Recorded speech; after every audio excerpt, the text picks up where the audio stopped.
In the early 1980s, we were seeing women, and this was a big deal for me because I was very little back then, we were seeing women as equals in spaceflight. Can you elaborate a little bit about that time and your preparation for that flight? Well, it was pretty interesting coming aboard 6 women out of a class of 35. Our class also included the first 3 African Americans and the first Asian American, and some of our classmates that looked like these two noticed that the media was hugely interested in these 10 people that were very strange. I've never seen astronauts that looked like these 10. And they were fairly disinterested because they'd seen astronauts that looked like this before. So one of the nicknames of our class quickly became 10 interesting people and 25 standard white guys. And one of these guys that came up with it. We were jealous because we were being run through the media grinder while they're off at the bar or going to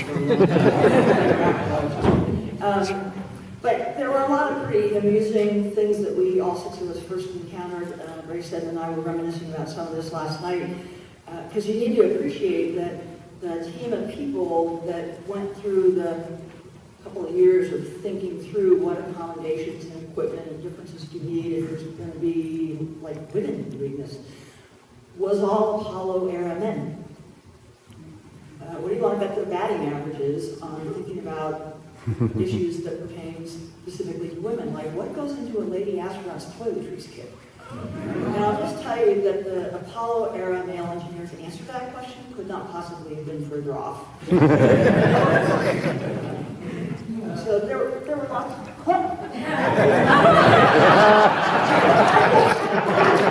present company was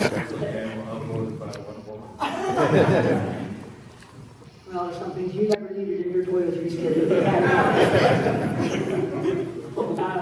But by and large, I think we all got a very good reception. Our classmates had the same confidence that we did, that we'd all come through the same wickets, passed the same quality tests. So we teased each other a lot, but we were very much supported by all of our classmates that go to bat for us if someone was coming in at trying to malign us.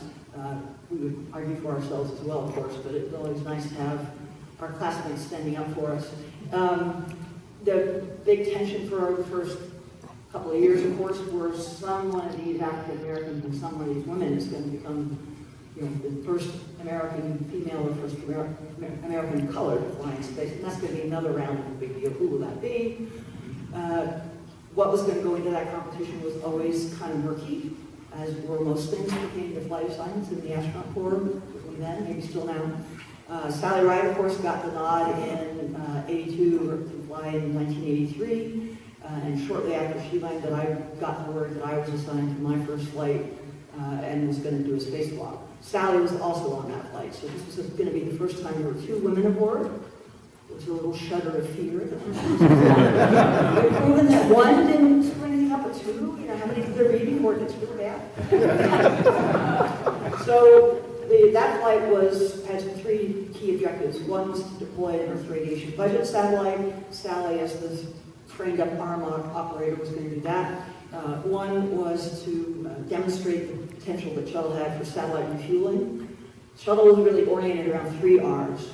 Besides delivering things to orbit, to repair, to retrieve, and to refuel. And NASA was very keen, especially the 84-85 timeframe, to mount dramatic flights that visibly showed all 3 of those. So the Solar Max rescue mission demonstrated repair.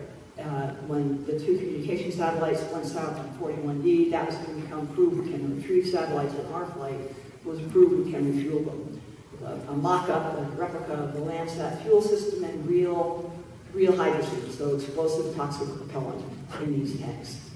Dave and I were going to do the spacewalk that hooked up all the refueling gear and proved that, and Dave was going to lead on that part of the flight because the primary payload aboard was a suite of Earth science experiments, and that's my academic background, so I was the lead on that. So we did the usual fan out and dive into our particular assignments, cross-track and back each other up. We actually moved up in the flight sequence from the original schedule when the Palapa and Western satellites failed, because there had been a number of other deployments of similar satellites stacked up between that mission and us originally. But when the design of the satellites was called into question by the failures to reach orbit, all those satellite deployment flights slipped to the right and we moved up to the left. So we finally launched in October of '84. Things went pretty, no real big glitches on that flight. This was the first 2 times that the KU band antenna had a short circuit and went haywire, which wreaked some havoc with the Earth science payload that needed that for high data rate dumps to the ground. We worked around that and added a repair task on that antenna to our EVA. So great 7-day flight. One of our standard adages in the office was there's no such thing as a bad space flight, but flying sooner is better than later.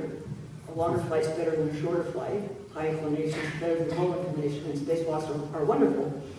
But when in doubt, refer to rule number 1. There's no such thing as a bad space flight. But I felt like I got a trifecta on my very first flight, so it was a pretty fabulous experience.